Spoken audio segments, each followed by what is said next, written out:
I've actually noticed it's helped quite a bit because before I was like flipping at it and not accelerating through, and I've noticed a big difference on my chipping for sure.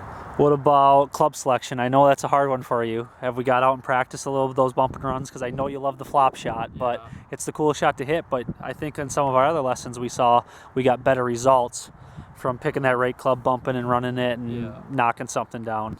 Yeah, for sure. I've really been kind of toying with that, messing around with it, and sometimes if I'm just messing around, I'll like we did, I'll compare. Like if I'm off the green, I'll putt it, then I'll try doing what I usually do, and then I'll do a bump and run. And usually the bump and run has usually the best results. It's hard to take it to the golf course though, isn't it? Without practicing. So that's the big thing. We got to get out and practice what we're working on. Because again, when it comes down to competition, all of a sudden you go back to college and you start playing these tournaments, you're going to go back to hitting that flop shot if you don't practice. All right, perfect. With irons, we really dialed down your irons, got your distance going well, right?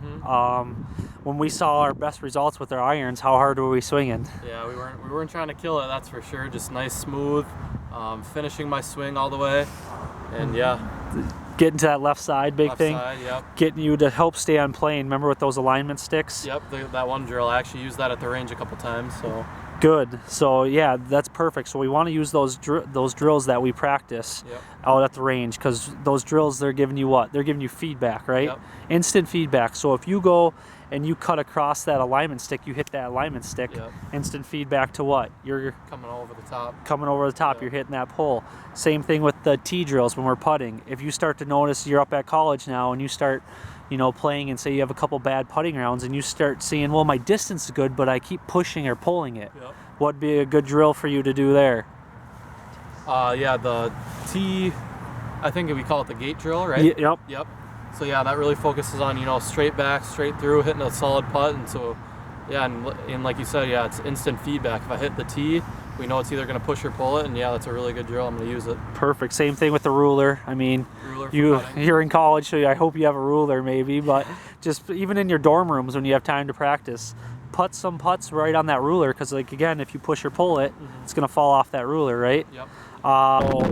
To get better, what do you got to do? You got to keep practicing. You got to get out here and practice. So, because like I said, coming here once a week, or we're doing this once in a while, you got to spend hours out here if you want it, chipping and practicing. But again, it's a good start. So, all right, thanks, buddy. Out and practice at all? Yeah, I went to the range quite a bit actually, which is kind of different for me. I worked on a lot of my wedge shots from various different yardages, focusing distance control, aiming at targets, stuff like that. So I got out quite a bit and seemed to be going better. Any kind of drills you worked on? I mean, I know we were trying to really help accelerate through the golf ball. Yeah, I focused on not taking it back as far, but then really trying to drive through and finish on my left side and finish my golf swing. And I noticed that made a huge difference, and now I kind of know how far I need to take it back for each yardage and each shot. So you're almost building like an internal clock? So say you bring it back waist high, how far does that go for you? Yeah, waist high is usually like 65. Oh, honestly, how much did you practice? I mean, when you're out we did this, probably over 6 or 7 weeks, these 5 lessons. How many times do you think you got to the range?